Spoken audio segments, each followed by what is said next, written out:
বিভিন্ন দেশের ভিসা পেতে যখন বাংলাদেশিদের অনেক বেগ পেতে হচ্ছে, তখন খবর এলো পিছিয়েছে বাংলাদেশের পাসপোর্টের মানগত অবস্থানও। আগের অবস্থান ৯৭ থেকে পিছিয়ে বাংলাদেশ এসে দাঁড়িয়েছে ১০০-তে। বলা হয়েছে বিশ্বের শক্তিশালী পাসপোর্টের সূচকে বাংলাদেশের অবস্থান ১০০তম। বাংলাদেশের সঙ্গে একই অবস্থানে আছে উত্তর কোরিয়া। এ দুটি দেশের নাগরিকেরা বিশ্বের মাত্র ৩৮টি দেশে ভিসা ছাড়া প্রবেশ করতে পারেন। যুক্তরাজ্য ভিত্তিক প্রতিষ্ঠান হেনলি অ্যান্ড পার্টনার্সের বিজ্ঞপ্তিতে জানানো হয়েছে এই তথ্য। প্রচার পেয়েছে দেশীয় গণমাধ্যমগুলোতে। হেনলি অ্যান্ড পার্টনার্সের পাসপোর্ট সূচকে ১ নম্বর অবস্থানে রয়েছে সিঙ্গাপুর। এই দেশটির নাগরিকরা ১৯৩টি দেশে ভিসামুক্ত প্রবেশের সুবিধা পেয়ে থাকেন।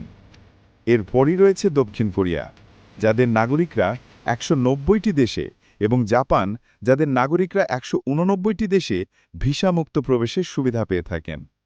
সূচকের সবশেষে রয়েছে আফগানিস্তান। দেশটি রয়েছে ১০৬তম অবস্থানে।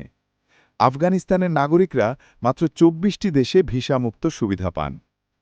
আন্তর্জাতিক বিমান পরিবহন সংস্থার IATA এর তথ্যের ভিত্তিতে কোনো দেশের পাসপোর্ট দিয়ে আগাম ভিসা ছাড়া কিংবা ভিসামুক্ত সুবিধা নিয়ে কয়টি দেশে যাওয়া যায়, এর উপর ভিত্তি করে শক্তিশালী পাসপোর্টের এ সূচক তৈরি করা হয়েছে। যুক্তরাজ্য ভিত্তিক প্রতিষ্ঠান হেনলি অ্যান্ড পার্টনার্সের ওয়েবসাইটে আরও বলা হয়েছে, কোনো দেশের পাসপোর্ট দিয়ে আগাম ভিসা ছাড়া কিংবা ভিসামুক্ত সুবিধা নিয়ে কতটি দেশে যাওয়া যায়, এর উপর ভিত্তি করে শক্তিশালী পাসপোর্টের এ সূচক তৈরি করা হয়েছে। এক্ষেত্রে বিবেচনায় নেওয়া হয়েছে বিশ্বের ১৯৯টি দেশের পাসপোর্ট ও ২২৭টি ভ্রমণ গন্তব্য।